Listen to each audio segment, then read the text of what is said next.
أعوذ بالله من الشيطان الرجيم.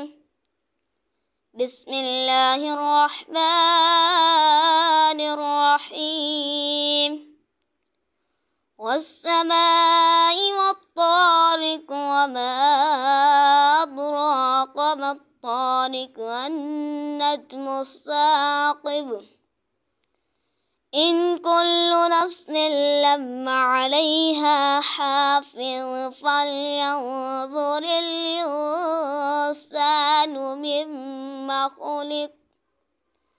خلق من ماء دافق يخرج من بين الصلب والترائب إنه على رجعه لقادر يوم تبلى السرائر فما له من قوة ولا ناصر والسماء ذات الرجع والأرض ذات الصدع إنه لقول فصل وما هو بالهزل إنهم يكيدون كيدا وأكيد كيدا فمهل الكافرين أمهلهم رويدا صدق الله العظيم.